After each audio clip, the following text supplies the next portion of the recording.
Al-Iman TV, sarana penyubur keimanan. Bismillahirrahmanirrahim. Assalamualaikum warahmatullahi wabarakatuh. Innal hamdalillah nahmaduhu wa nasta'inuhu wa nastaghfiruh wa na'udzu billahi min shururi anfusina wa min sayyiati a'malina. Man yahdihillahu fala mudilla lahu wa man yudlil fala hadiya lahu. Asyhadu an la ilaha illallah wahdahu la syarika lah wa asyhadu anna Muhammadan abduhu wa rasuluh.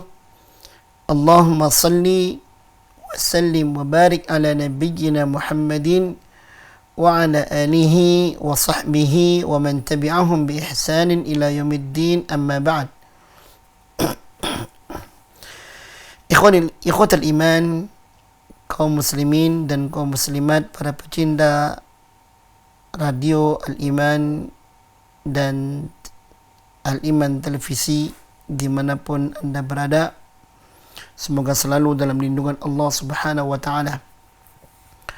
Alhamdulillah, puji syukur kita panjatkan pada Allah atas kesempatan yang sangat membahagiakan ini. Allah mempertemukan kita dalam saluran yang insya Allah diberkahi, dan mudah-mudahan taufik Allah selalu menyertai kita semuanya. Pada kesempatan kali ini kita akan melanjutkan kajian hadis. Dan kajian hadis yang kita ambil adalah kajian hadis dari kitab Al-Arba'in An-Nawawiyah. Pada pertemuan terakhir dari kajian hadis ini adalah kita membahas hadis yang ke-38. Hadis tentang larangan memusuhi waliullah. Diungkapkan dalam hadis tersebut, hadis yang diriwayatkan oleh Al-Imam Al-Bukhari dari seorang sahabat bernama Abu Hurairah. Rasulullah sallallahu alaihi wasallam mengatakan, "Inna Allah Ta'ala qala." Sesungguhnya Allah Subhanahu wa ta'ala berfirman. Ini hadits qudsi berarti. "Man adali waliyan faqad adzantuhu bil harbi." Siapa yang memusuhi waliku, maka aku umumkan perang kepadanya. Wa ma taqarraba ilayya 'abdi bi syai'in ahabba ilayya mimma aftaratuhu alaihi. Dan tidaklah seorang hamba itu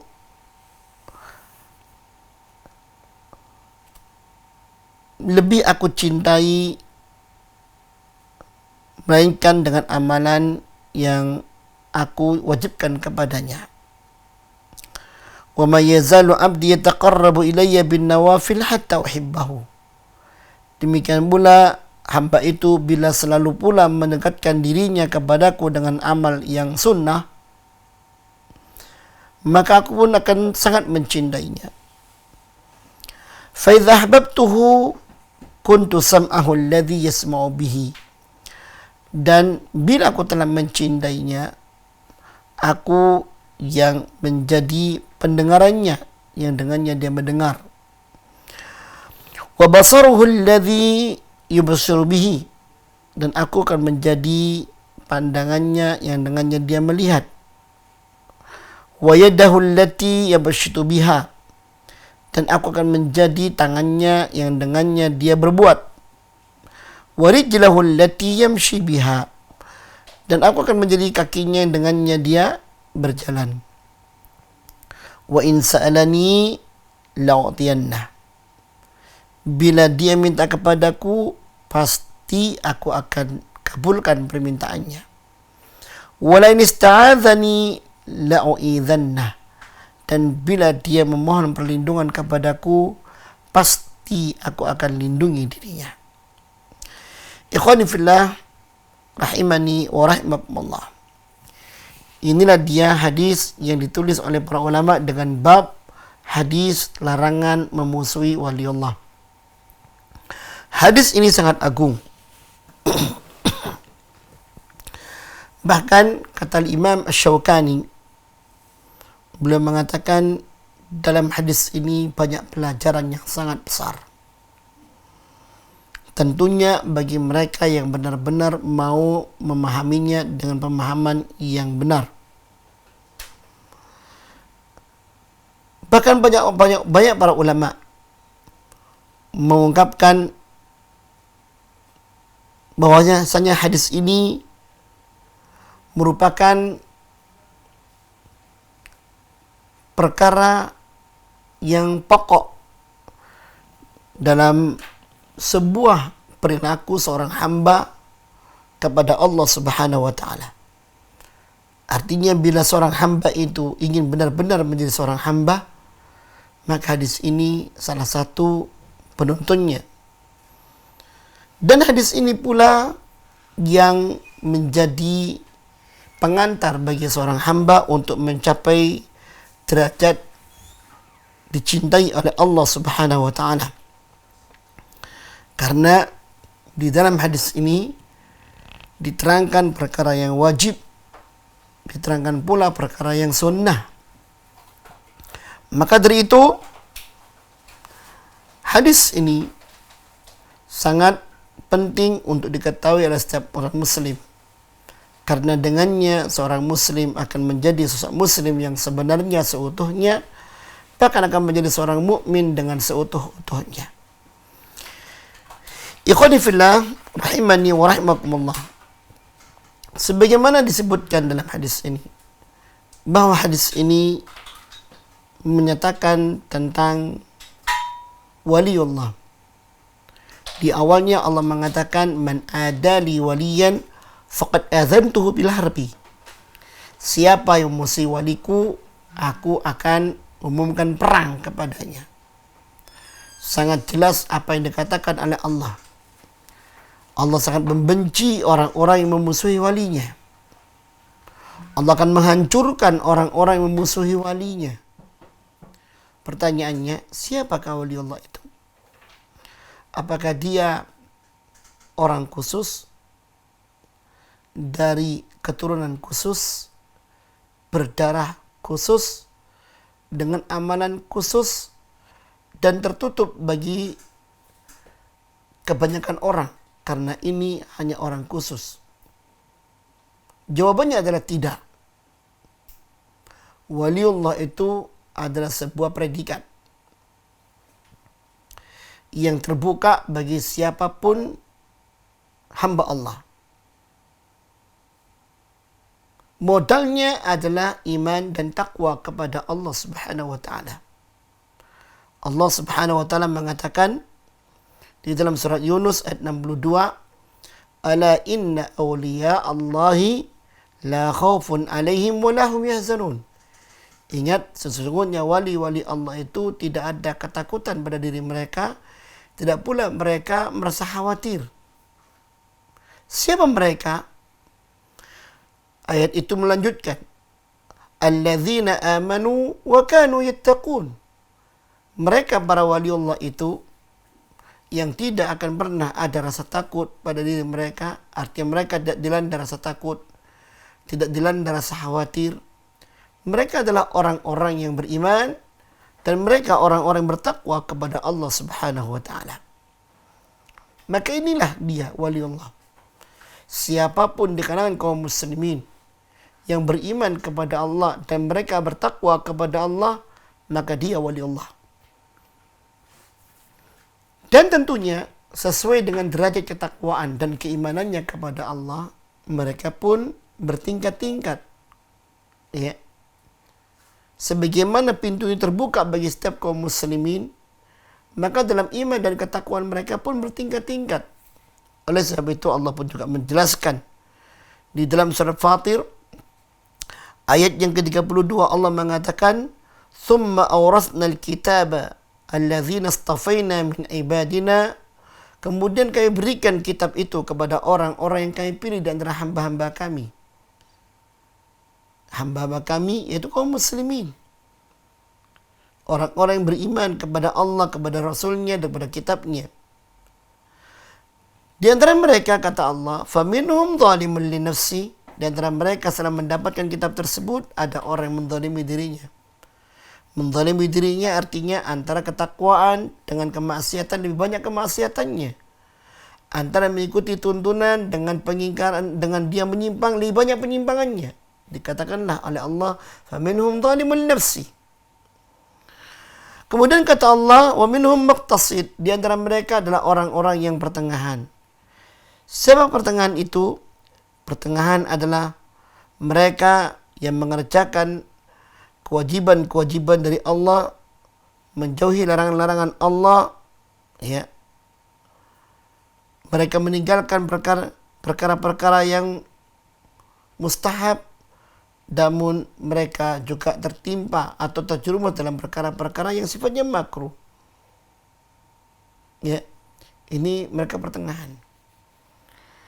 Yang lebih baik lagi adalah kata Allah Subhanahu wa taala, wa minhum sabiqun bil khairat biidznillah. Di antara mereka ada orang-orang yang mendahului yang lainnya dengan kebaikan-kebaikan. Mereka itulah orang-orang yang senantiasa melaksanakan kewajiban, menjauhi larangan, melaksanakan perkara-perkara yang dicintai oleh Allah, menjauhi perkara-perkara dibenci oleh Allah Subhanahu wa taala. Dan yang paling utama di kalangan mereka adalah para rasul. Para rasul.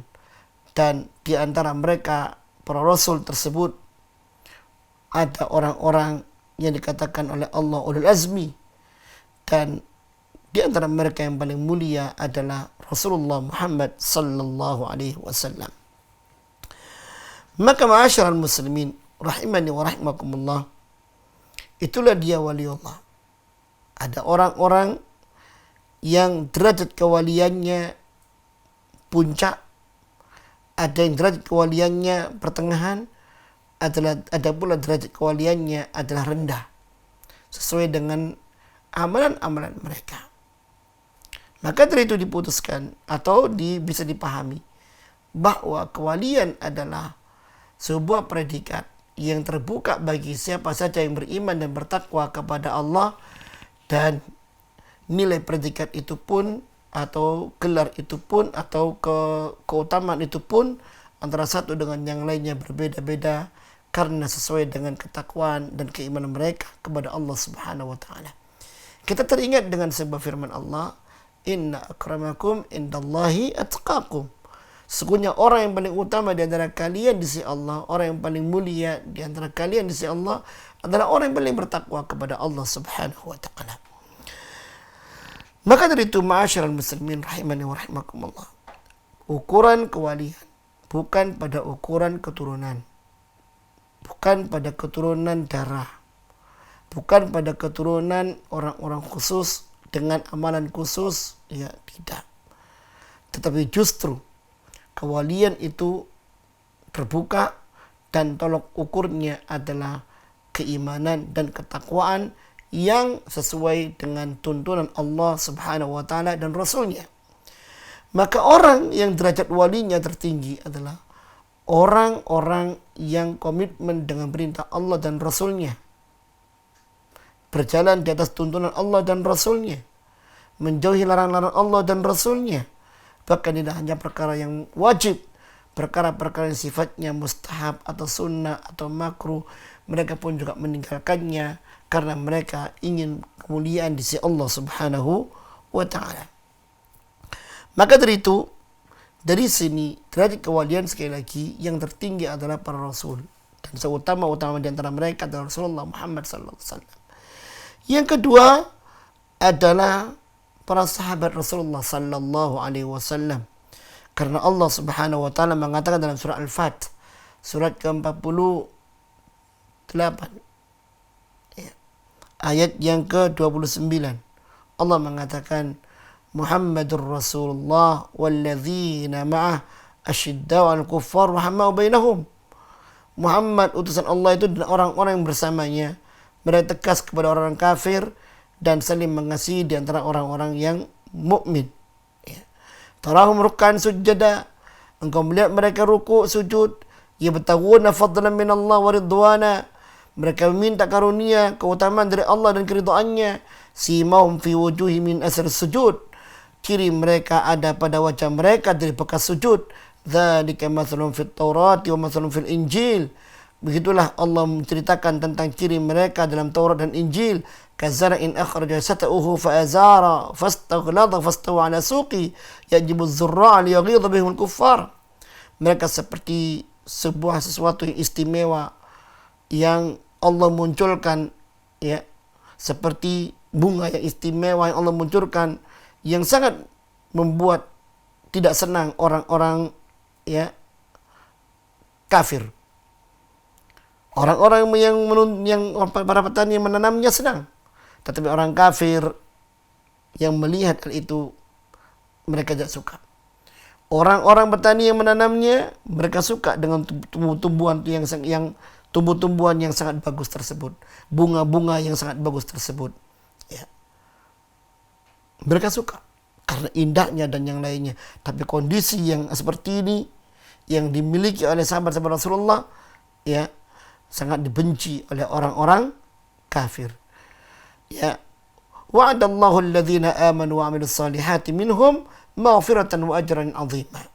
Dan kata Allah dalam akhir ayat ini, Allah memberikan janji kepada orang-orang beriman dan beramal saleh ampunan, ya, dan Allah berikan pula pahala yang sangat besar. Adanya ampunan berarti Allah Subhanahu wa taala berarti para wali Allah itu tidak maksum, kecuali wali Allah di kalangan para nabi dan rasul.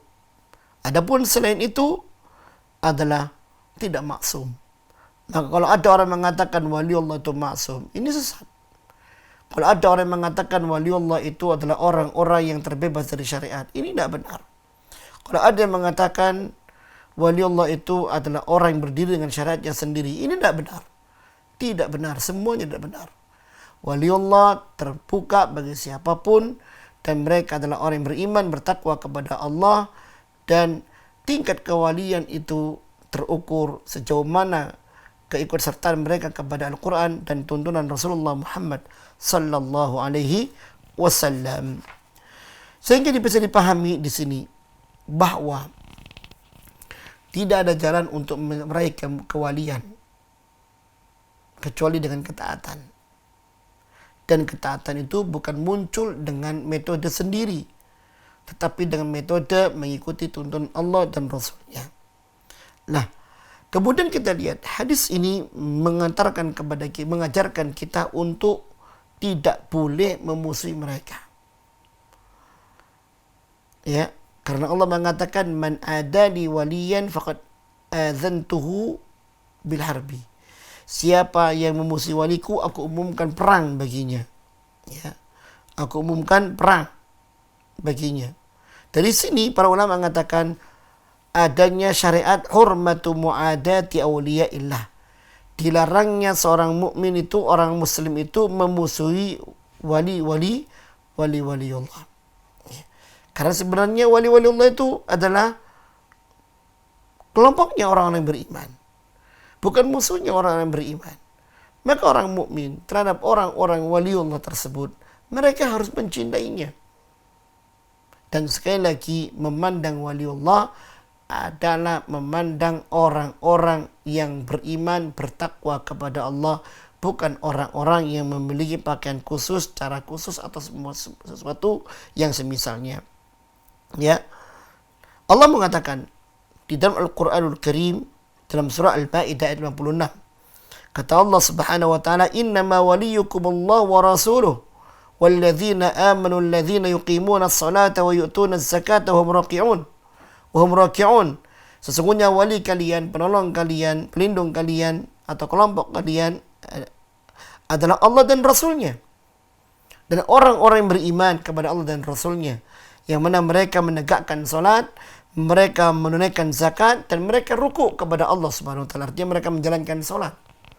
Anda bayangkan, ada di sana orang mengaku wali Allah enggak salat. Kok enggak salat? Oh, sudah salat, sudah makrifat dia.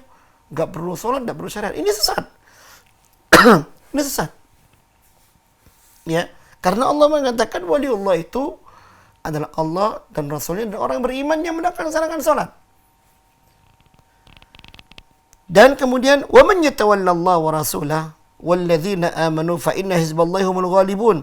Siapa yang dia menjadikan Allah dan Rasulnya dan orang-orang beriman, maka sesungguhnya kelompok Allah lah yang pasti akan menang.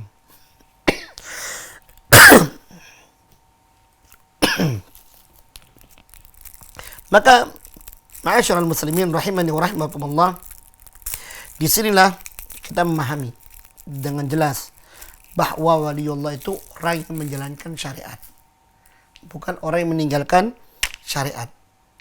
Kalau kita melihat adanya orang-orang yang mengaku waliullah atau diwalikan dengan kemudian dia meninggalkan syariat, tidak sholat, tidak bersih, atau dia meninggalkan syariatnya Rasulullah Muhammad sallallahu alaihi wasallam karena sudah hakikat atau ma'rifat, maka tidak benar ini seperti ini. Salah seperti ini. Ya, bismillah.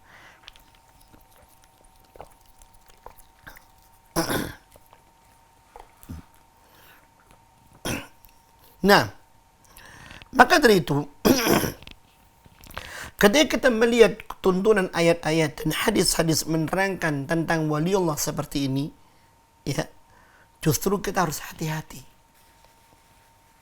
Kita harus hati-hati.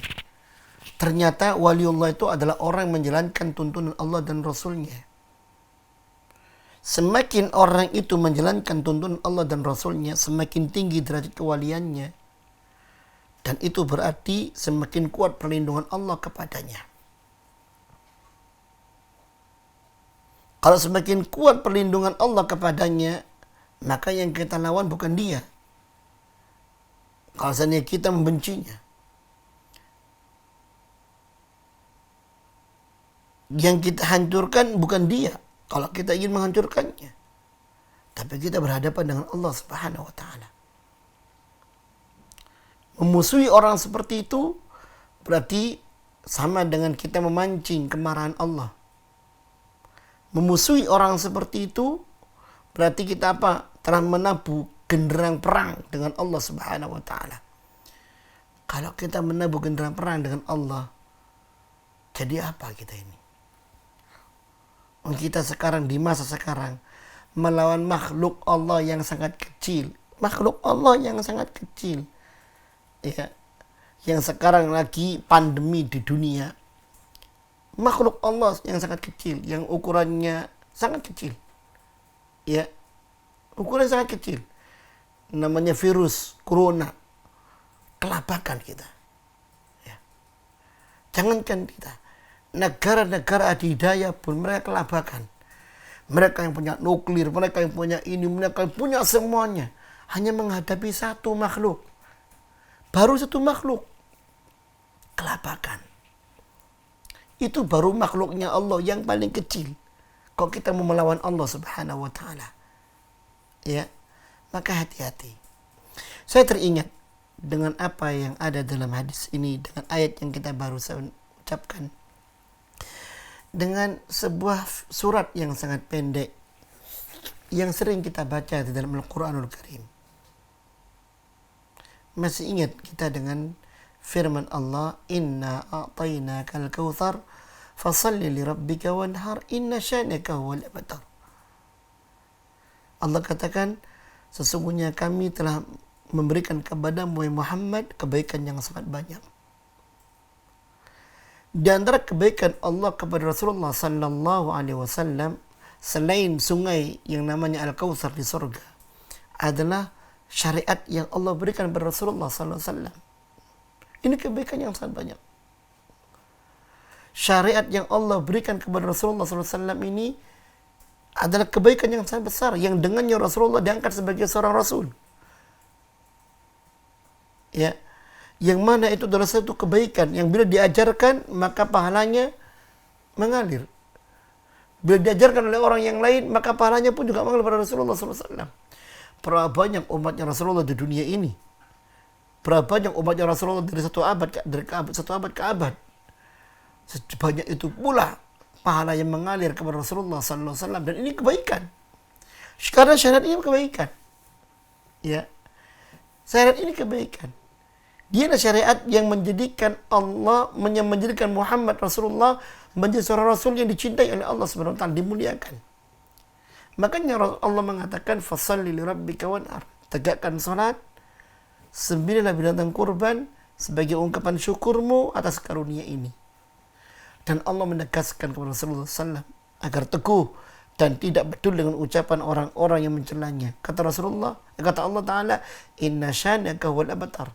Sesungguhnya orang yang mencelamu, memusuhimu, membencimu adalah orang yang tidak punya kebaikan. Orang yang terputus dari kebaikan dari Allah SWT. Tidak mendapatkan rahmat, tidak mendapatkan syafaat, tidak mendapatkan surga Allah SWT. Ya. Bagi mereka tercela. Bagi mereka celaan Allah SWT dan neraka yang akan mengancamnya. Ya. Pertanyaannya, kenapa Rasulullah dibenci? Kenapa Rasulullah dicela? Padahal dia al-amin, orang yang bisa dipercaya. Jawabannya adalah Rasulullah dibenci, Rasulullah dicela karena Rasulullah SAW membawa syariat Allah. Bukan karena sifat, bukan karena pribadi Rasulullah dibenci, bukan. Karena Rasulullah membawa syariat Allah. Karena Rasulullah SAW mengajak manusia kepada syariat Allah. Ya. Dan kalau seandainya kita mendatangi syariat itu, maka Al-Kautsar kita akan dapatkan. Maka cinta Allah akan kita dapatkan. Maka waliullah atau derajat kewalian akan kita dapatkan. Maka kebaikan akan kita dapatkan. Dan andai kata kita membenci orang-orang yang menjalankan syariat ini, ya, maka sama dengan kita terkena ayat inna syani'aka wal abtar. Sesungguhnya orang-orang yang membencimu, mencacimu adalah orang-orang yang terputus dari kebaikan. Na'udzubillah tsumma na'udzubillah. Kemudian ma'asyiral muslimin rahimani wa rahimakumullah.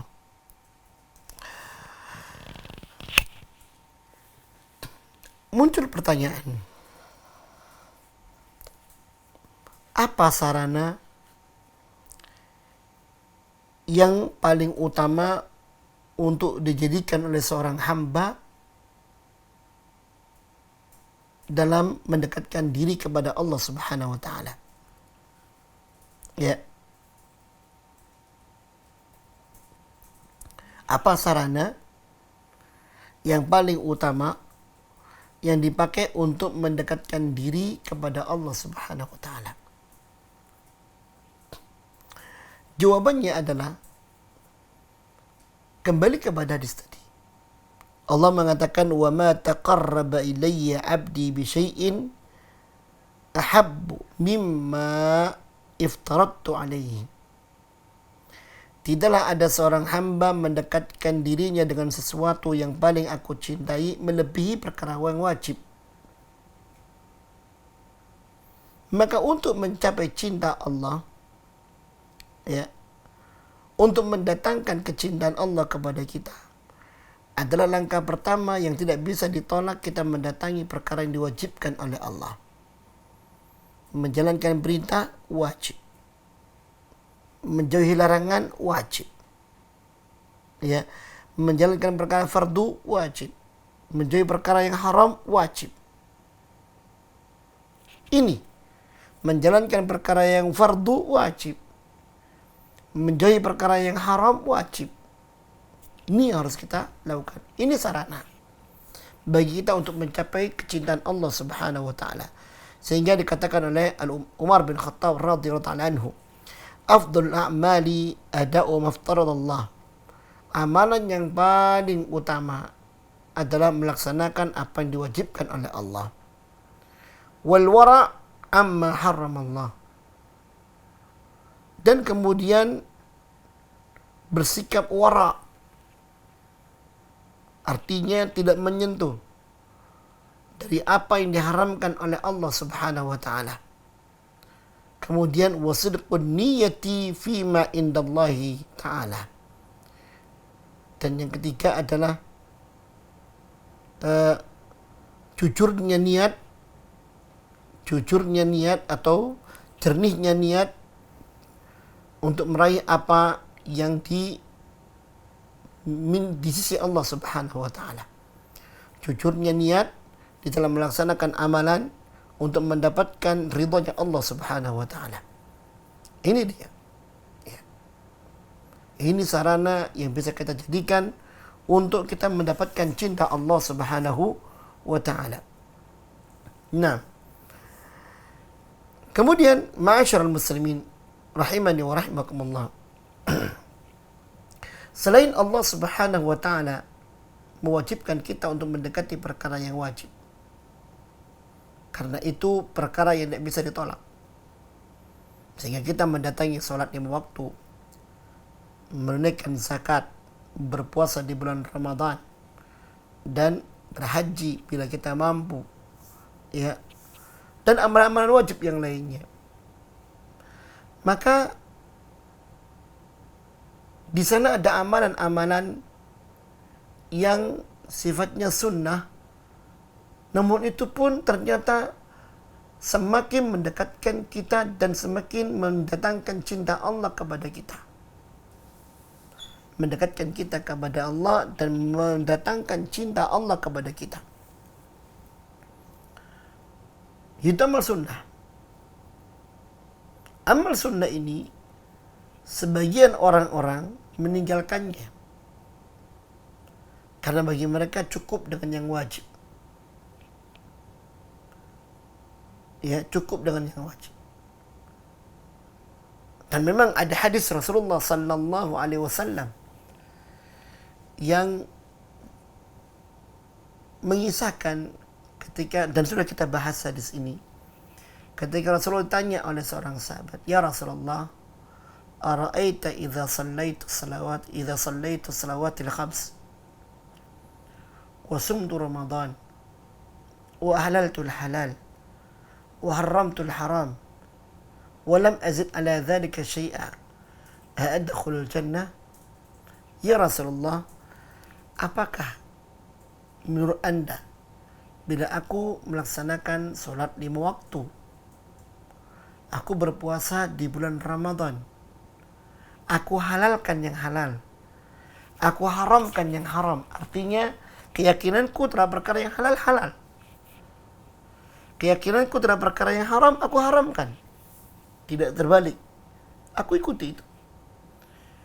Dan walam azid ala dzalika syai'an, aku cukup sampai di situ, aku nggak nambah sedikit pun.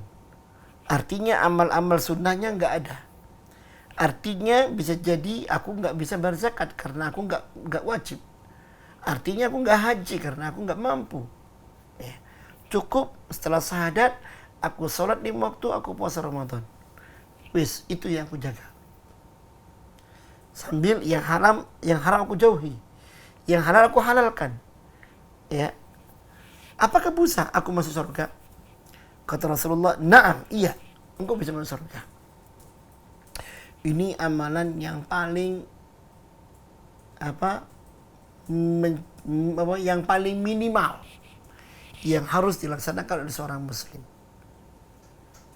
Kalau melihat hadis ini, seakan-akan buat apa kita menjalankan perkara sunnah? Kan cukup itu. Jawabannya silakan.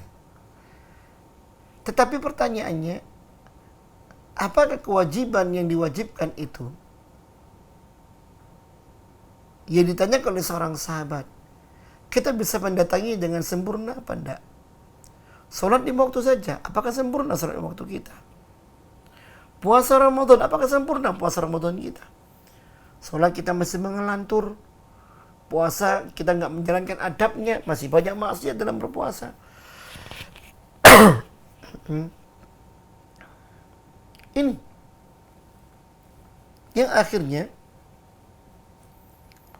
itu menjadi sebuah PR tersendiri.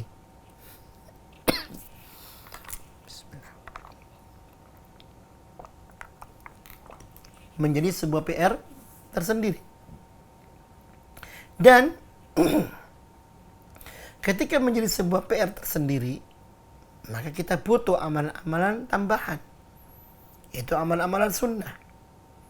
Yang mana amalan-amalan sunnah ini maaf, yang mana amalan-amalan sunnah ini dikatakan oleh Rasulullah SAW. Allah mengatakan, وَلَا يَزَالُ عَبْدِي يَتَقَرَّبُ إِلَيَّ بِالنَّوَافِلِ حَتَّى أُحِبَّهُ. Seorang hamba, bila dia terus-menerus mendekatkan dirinya dengan amal-amal sunnah kepadaku, maka aku sangat mencintainya. Aku sangat mencintainya. Ya. Dan amalan ini amal yang sangat bagus. Amalan yang meningkatkan nilai seorang hamba di sisi Allah Subhanahu wa taala. Ya. Kenapa? Karena dengan amalan sunnah ini cinta Allah kepada hamba tersebut semakin besar. Dan bila cinta Allah kepada hamba tersebut semakin besar, maka yang muncul adalah keberkahan dari cinta tersebut. Salah satunya hadis Rasulullah sallallahu alaihi wasallam mengatakan, dalam hadis Bukhari, Rasulullah sallallahu alaihi wasallam mengatakan, "Idza ahabballahu ta'ala al-'abda nada Jibril." Bila Allah mencintai seorang hamba, maka Allah memanggil Jibril. Inna Allah Ta'ala yuhibbu fulan fahibbahu. Hai Jibril, sesungguhnya Allah Subhanahu wa taala mencintai fulan, maka cintailah fulan tersebut. Fayuhibbu Jibril, maka Jibril pun mencintai orang itu. Fayunadi fi ahli sama, kemudian Jibril pun memanggil seluruh malaikat penduduk langit dan mengatakan, Inna Allah yuhibbu fulan fahibbuhu. Sesungguhnya Allah Subhanahu wa taala mencintai fulan, maka cintailah fulan tersebut. Fayuhibbu ahlus sama, maka penduduk langit pun semua mencintainya. Thumma yudau lahul qabulu fil ardi, kemudian keberkahannya juga sampai di bumi. Orang menjadikan Allah Subhanahu wa taala menjadikan orang tersebut bisa diterima di permukaan bumi ini. Subhanallah. Ya. Ini keberkahan yang luar biasa. Kita kadang-kadang mengejar cinta, tapi bukan cinta Allah. Cinta manusia. Ya. Cinta wanita. Atau cinta lelaki. Ya. Yang sebenarnya tidak pantas itu dilakukan. La ilaha illallah. Coba, berapa banyak orang-orang rela mengorbankan dirinya untuk mendapatkan cinta dunia, dan terhadap cinta Allah Subhanahu wa taala mereka biasa. Ini adalah sebuah kelalaian. Bagaimana mungkin? Kok bisa mereka yang mengaku beriman kepada Allah, cinta Allah diabaikan? Sedangkan Allah sangat senang dengan hamba-hamba yang melangkah kepadanya. Disebutkan dalam hadis Bukhari, bila hambaku mendekatkan diriku sejengkal, aku mendekatinya dengan sehasta. Bila dia mendekatiku dengan sehasta, aku mendekatinya dengan sedepa. Bila dia mendekatiku dengan berjalan, aku mendekatinya dengan berlari. Masya Allah. Artinya Allah sangat merespon kembalinya seorang hamba kepada Allah Subhanahu wa taala. Allah sangat menyambut, sangat senang dengan kembalinya hamba kepada Allah Subhanahu wa taala. Allah sangat senang dengan ibadah seorang hamba kepada Allah Subhanahu wa taala. Ya. Apalagi seorang hamba itu betul-betul peduli dengan perkara-perkara sunnahnya. Itu sungguh sangat mendatangkan perkara cinta Allah yang sangat besar. Ya. Ada kesungguhan, ada kejujuran, ya, yang ada pada diri seorang hamba ketika mereka mendatangi Allah dengan amalan sunnahnya. Pertanyaan kemudian,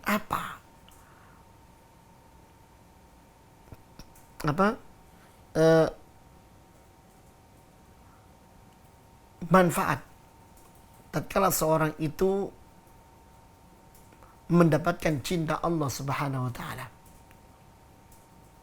Besar.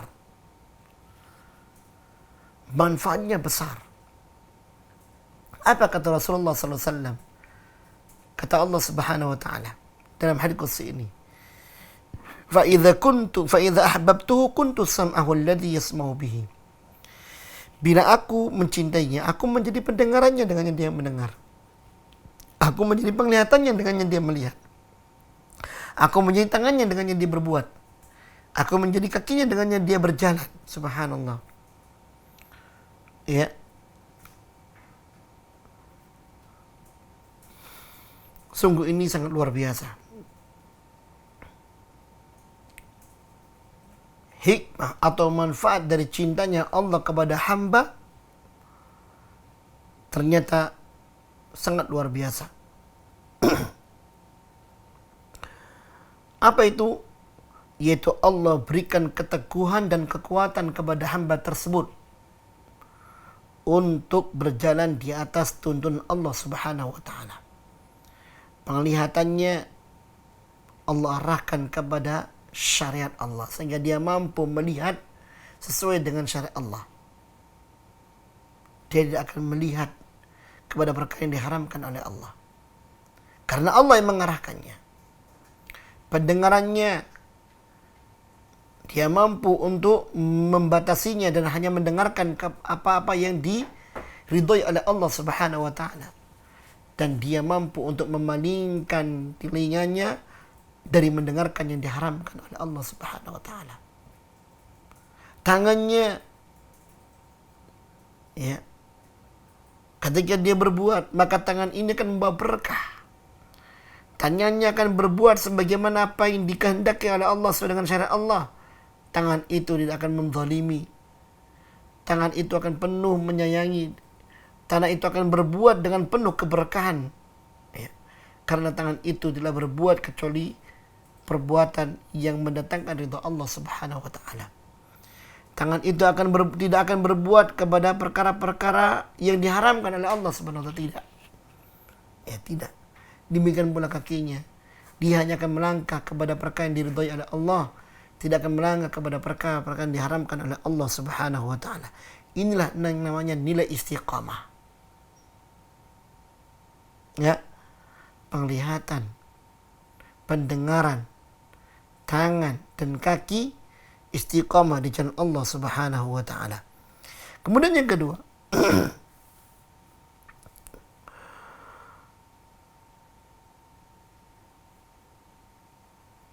bahwa orang seperti ini ketika dia dikatakan oleh Allah Subhanahu wa taala, aku menjadi pendengarannya dengan yang mendengar, aku menjadi penglihatannya dengan yang melihat, aku akan menjadi tangannya yang dia berbuat, kakinya yang dengannya dia berjalan, ya. Maka selain semuanya itu sejalan dengan apa yang diperintahkan Allah Subhanahu wa taala, muncul nilai keistiqomahan, ya, dan muncul nilai keberkahan. Allah Subhanahu wa taala mengatakan, wa in sa'alani la'utiyanna wa la in ista'adzani la'u'idhanna. Hikmah yang besar, manfaat yang besar mendapatkan cinta Allah adalah kalau kita berdoa kepada Allah pasti dikabulkan. Kalau kita minta perlindungan kepada Allah pasti dilindungi. Subhanallah. Para jamaah, adakah sebuah keberkahan yang melebihi keberkahan ini? Adakah kenikmatan yang melebihi kenikmatan ini? Adakah keuntungan yang melebihi keuntungan ini? Doa yang dikabulkan, diri yang dilindungi oleh Allah Subhanahu wa taala. Subhanallah. Subhanallah. Ya. Andai kata dia minta surganya Allah, Allah kasih. Andai kata dia minta perlindungan oleh Allah dari Allah, andai kata dia minta perlindungan kepada Allah dari api neraka, Allah akan lindungi. Subhanallah. Adakah kenikmatan yang lebih besar daripada kenikmatan ini? Ada karunia yang lebih besar daripada karunia seperti ini? Masya Allah. Terutama di zaman sekarang ini. Di saat mungkin musibah pandemi, semua orang jadi panik. Ya, mereka mengkhawatirkan menimpa diri mereka wabah corona. Orang-orang yang dicintai oleh Allah Subhanahu wa taala, bila mereka minta kepada Allah, ya Allah lindungi aku dari corona. Ya Allah selamatkan diriku. Allah selamatkan diri mereka. Allah melindungi diri mereka. Tidak kita lihat bagaimana Allah subhanahu wa ta'ala melindungi hamba-hamba yang saleh. Ya. Kita mendengar kisah Ashabul Ukhdud. Ya. Seorang pemuda yang berdakwah jalan Allah subhanahu wa ta'ala, yang ternyata awalnya dia muridnya tukang sihir, tetapi dia juga mendapatkan didikan dari seorang rahib yang beribadah kepada Allah. Ya. Maka didikan rahib ini membekas pada dirinya. Dia buang ilmu sihir tersebut. Dia bongkar bahwasanya raja yang dibantu tukang sihir itu bukan Tuhan. Akhirnya dia pun diazab, dibawa ke gunung untuk dilempar ke gunung oleh tentara-tentaranya raja. Dia hanya berdoa kepada Allah, Allahumma kfinihi bima syi'ta. Ya Allah, lindungi aku, cukupilah aku dengan kuatanmu. Ya. Dari mereka semuanya dengan apa yang kau inginkan ya Allah. Ternyata Allah jadikan gunung itu bergetar dan semua tentara raja masuk ke dalam gunung tersebut, masuk ke laharnya. Pemuda ini selamat. Akhirnya raja menyuruh lagi tentaranya untuk mengirim anak muda ini ke tengah samudra, ditenggelamkan, dikasih batu. Ternyata di tengah samudra, pemuda ini pun berdoa, Allahumma kfinihi bima syi'ta. Ya Allah, cukupi aku. Ya. Lindungi aku dari mereka semua ya Allah, sesuai dengan apa yang kau inginkan. Allah timpakan badai kepada mereka. Kapal pun pecah. Ya. Kapal pecah, semua tenggelam. Pemuda ini selamat sampai ke tepian. Subhanallah. Ya. Kalau kita ingin benar-benar selamat, jadilah wali Allah. Kalau benar-benar kita ingin bahagia, jadilah wali Allah. Menjadi wali Allah itu mudah.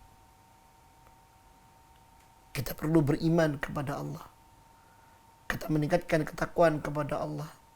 Yang semuanya itu kita tuntun dengan ilmu. Sesuai dengan tuntunan Allah dan Rasulnya. Tidak menyimpang darinya. Ya. Dan kita berusaha untuk sekuat tenaga mewujudkannya. Maka itu akan mendatangkan cinta Allah SWT kepada kita. Kita datangi perkara yang wajib. Baik itu perintah untuk kita jalankan, ataupun itu larangan untuk kita tinggalkan. Kita pula datangi perkara yang sunnah. Ya. Entah itu sunnah dalam artian amalan untuk kita laksanakan, atau perkara-perkara yang makruh agar kita tinggalkan. Ya. Kenapa? Karena semuanya itu adalah perkara yang mendatangkan cinta Allah, yang hikmahnya, berkahnya adalah luar biasa. Mudah-mudahan Allah Subhanahu wa ta'ala menjadikan kita semuanya sebagai hamba-hamba yang dicintainya. Ya. Dan mudah-mudahan Allah Subhanahu wa ta'ala melimpahkan taufiknya kepada kita semua untuk kita bisa menjalankan seluruh perintah Allah dan Rasulnya dan menjauhi larangan Allah dan Rasulnya, entah itu sifatnya wajib maupun sunnah. Barakallahu fikum. Wallahu ta'ala alam.